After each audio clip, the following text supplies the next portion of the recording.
Liza May Bago.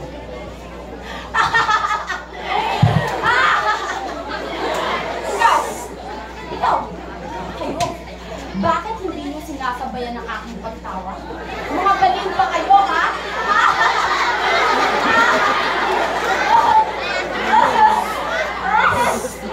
Magtawad? Nasaan ang magtawad ng Pilipinas? Nasaan? Ayun! Ayun!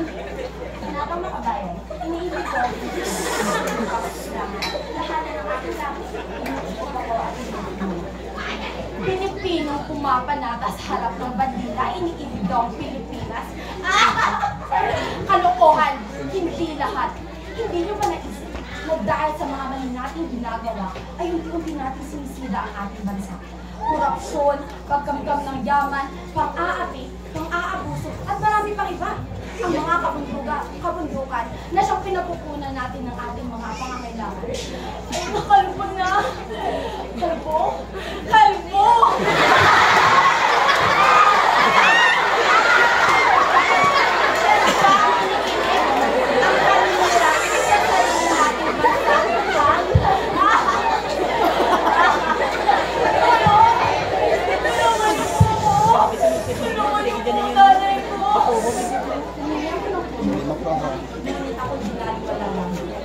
Maawa na po kayo.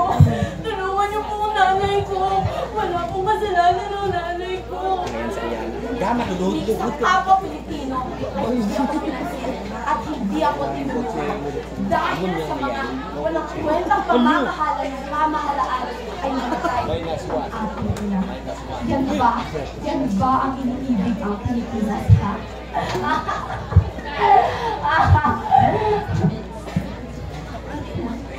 Naglilingkod, nag-aaral at nananalangin dahil ng buong Pilipinas. Kung hindi ko ang payo ng aking mga magulang, susundin ko ang tuntunin ng aking talent at tutuparin ko ang tungkulin ng isang mamamayang makatalan. Anak, bumili ka muna ng asin. Ay, mamaya na, nag-Facebook at TikTok ako. Padala ko kung saan mo. Ano naman ako? Si mama naman ang kulit, sinabi nag-Facebook pa ako eh. Padala ka kasi kung saan mo. Yan ba? Yan ba ang nililito ang tayo ng aking mga magulang? Nakalimutan nila ba na yung mga magulang ay nagpapakahirap sa pagtatrabaho para lang may pagkain, may ipaaral, at matugunan niyang mga luho mo? Tapos ano? Gaganin mo lang sila. Mahiya ka.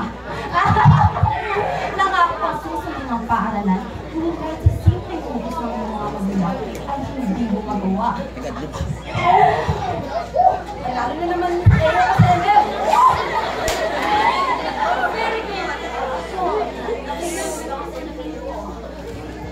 Hindi, baka manulan. Gusto mo paglalaro ko, matatalo na ako dito.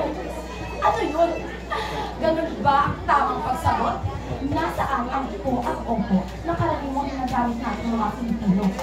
Bakit biglang nawala? Dahil ba sa nagbagong ating henerasyon ay magbabago na rin ang ating katanikan? Umayos ka nga! Naglilingkod, nag-aaral, at nag-aaral dahil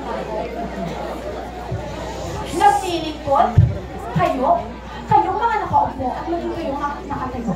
Naglilingkod na ba kayo sa Pilipinas? Ha? Puro kayong reklamo. Bakit? Bakit tayo hindi kayo pinasalis ng pamahalaan? Eh hindi na kayo gagawa ng paraan upang mapaunlad ang ating bayan? Mga baliw.